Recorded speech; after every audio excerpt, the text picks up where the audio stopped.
Assalamualaikum warahmatullahi wabarakatuh guys. Dan di sini ya Rismon mencari tempat KKN-nya Pak Jokowi dulu ya kan. Nah, di sini ya niat ingin mencari celah untuk menyudutkan Pak Jokowi tentang KKN, malah ditampar kenyataan bahwa Pak Jokowi dan UGM betul KKN di Kedoyan. Nah, jadi si Rismon mendatangi desa yang katanya Pak Jokowi pernah KKN di Kedoyan, dan si Rismon mendatangi desa itu.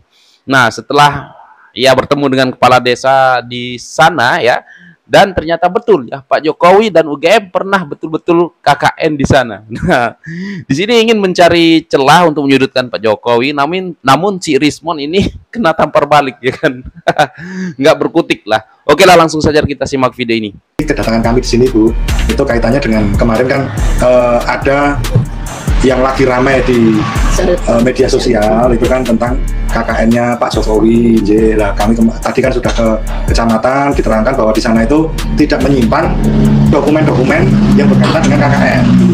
Tahun 83 tahun 83. 83 saya ya sudah besar, sudah punya anak saya.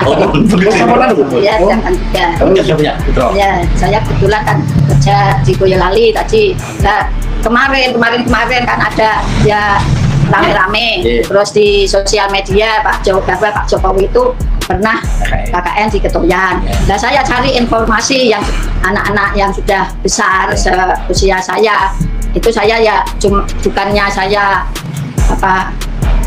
ya saya tidak tahu, tapi mendengar ya Pak, katanya benar itu kan ada media-media yang pembuatan 10 program pokok PKK itu ya di sosial media ada. Nah, itu kebetulan mungkin itu dulu pas kepala desanya Pak Jentu, Pak Abdul Wahab itu. Tapi nyun sewu itu. Biasanya kan kalau untuk KKN itu kan para mahasiswa ini kan datang, terus kemudian membuat program. Nah, itu waktu Ibu bertanya ada yang KKN yang bernama Pak Jokowi itu siapa yang atur bahwa beliau pernah KKN di sini, itu siapa?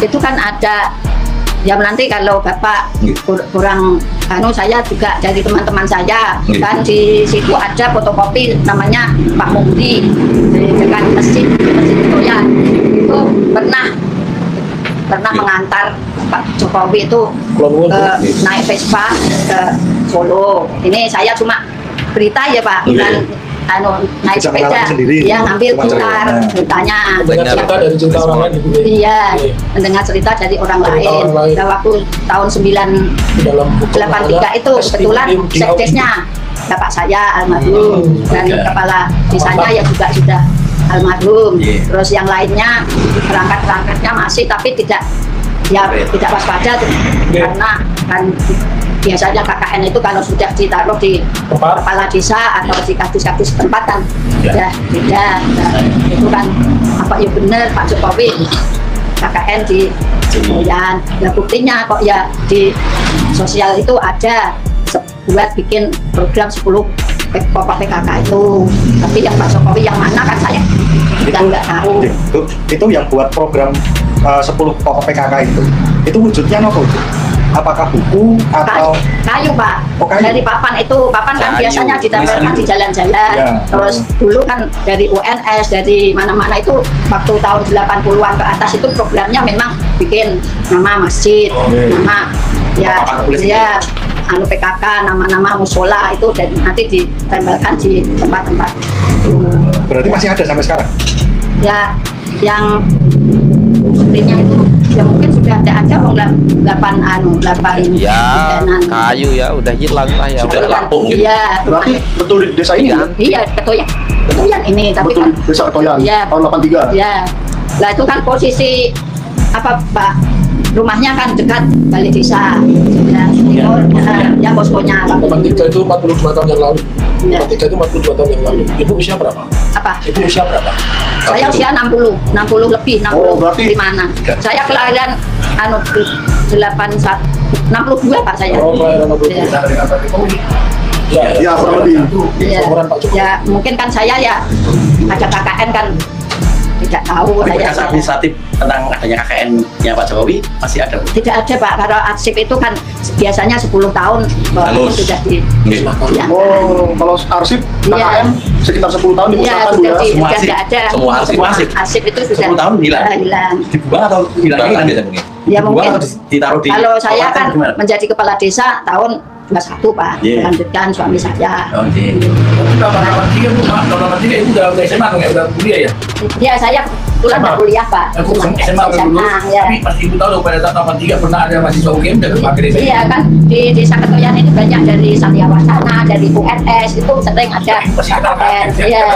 Sudah 2 bulan di sini. Iya. Bergaul kan? Iya, betul. Tapi saya ya nggak ingat Pak. Ya kan, kalau mahasiswa gitu kan saya mungkin masih ya, biarpun sejajar, tapi kan dia nggak tanya-tanya namanya. Personal nggak apa ya? Tahun 83 itu kan usianya 20 ya, Iya.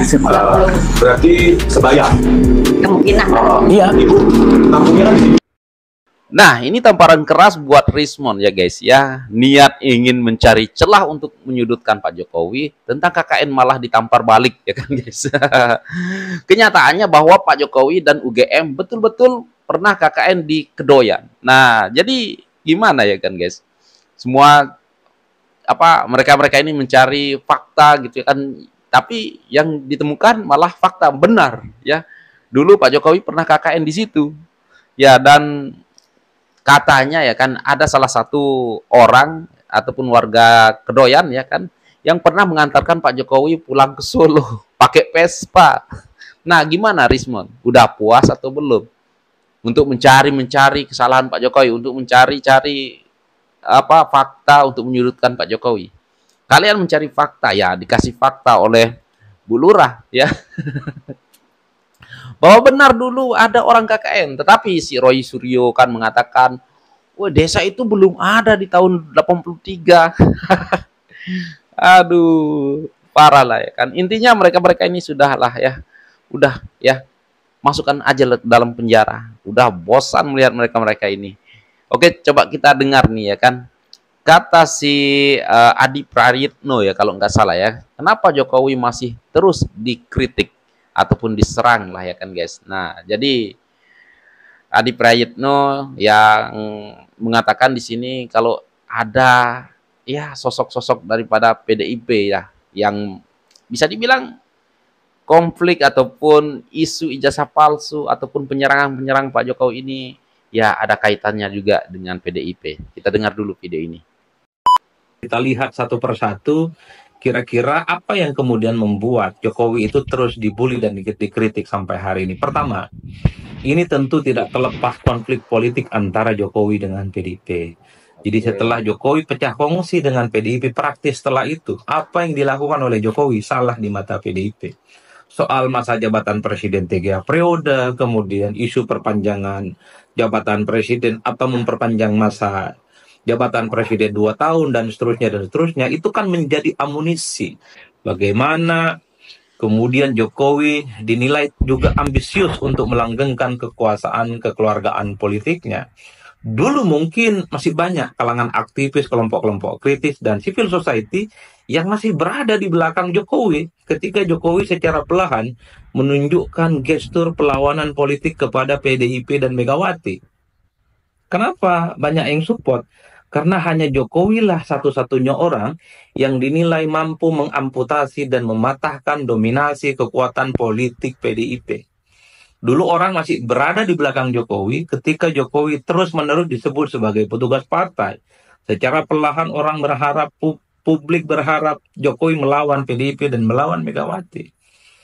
Saat itu, tapi ketika Jokowi dinilai merestui Gibran maju sebagai calon presiden Republik Indonesia 2024 berpasangan dengan Prabowo Subianto, disitulah kemudian kelompok-kelompok aktivis, civil society, pro-demokrasi, dan bahkan kalangan media yang sejak awal bersama dengan Jokowi sejak 2014, itu secara perlahan pindah haluan. Dan mereka menjadi orang yang paling terdepan memberikan kritik dan juga serangan-serangan tajam kepada Jokowi. Ya benar juga ya, seperti ya Adian Navitapulu ya kan dulunya kalau Jokowi diserang ya Adian Navitapulu lah yang terdepan membela Pak Jokowi, ya kan. Setelah ya Pak Jokowi bisa dibilang keluar dari partai ataupun yang nggak mau dianggap petugas partai, ya mereka-mereka ini kebalikannya ya kan, menyerang Pak Jokowi lagi. Nah, jadi dulu musuh, bisa dibilang musuh Pak Jokowi itu adalah anak-anak Abah ya, anak-anak Abah. Tetapi setelah Pak Jokowi keluar dari partai PDIP dan dianggap membangkang oleh PDIP, maka kekuatan mereka bertambah. Anak Abah dan anak Banteng berkumpul jadi satu untuk menyerang Pak Jokowi.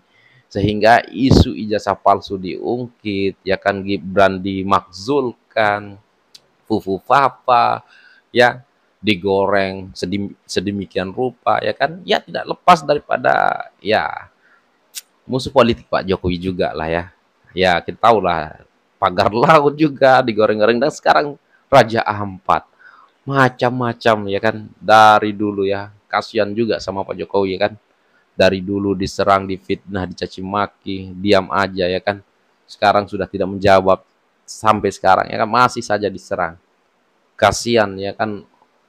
Seharusnya Pak Jokowi menikmati masa-masa pensiun dengan baik, dengan cucu, dengan keluarga, tapi malah mereka menyerang Pak Jokowi bertubi-tubi, tidak habis-habisnya mereka menyerang Pak Jokowi. Dan sekarang ya Pak Jokowi, saya harap Pak Jokowi ketika ada nanti serang-serangan daripada mereka-mereka ini, Pak Jokowi harus siap, tegas ya kan, untuk melaporkan mereka. Udah, jangan kasih ampun Pak Jokowi. Kita sudah bosan, sudah muak melihat Pak Jokowi difitnah, dicaci maki, ya, direndahkan. Kami sebagai pendukung Pak Jokowi sampai-sampai sakit hati gitu ya kan, melihat Pak Jokowi selalu digituin, dikatain PKI, macem-macem lah ya kan guys. Nah guys ya, apapun lah tanggapan kalian ya, intinya sebenarnya kita sebagai pendukung Pak Jokowi ingin melihat ya respon daripada polisi. Kok kasus ini berlarut-larut gitu ya kan, kenapa nggak secepatnya mentersangkakan si Roy Panci dan kawan-kawannya, karena bukti sudah jelas ya, pencemaran nama baik. Apalagi apa polisi mau melihat kita nih terus-terusan gaduh, berikan ruang untuk Roy Suryo memfitnah sana sini lagi, memframing, menghasut masyarakat untuk percaya mereka. Apakah begitu? Ya saya harap kepolisian cepat-cepat bertindak ya. Nah, guys, apapun lah tanggapan kalian, silahkan komen di bawah. Sekian, terima kasih. Assalamualaikum warahmatullahi wabarakatuh. Bye.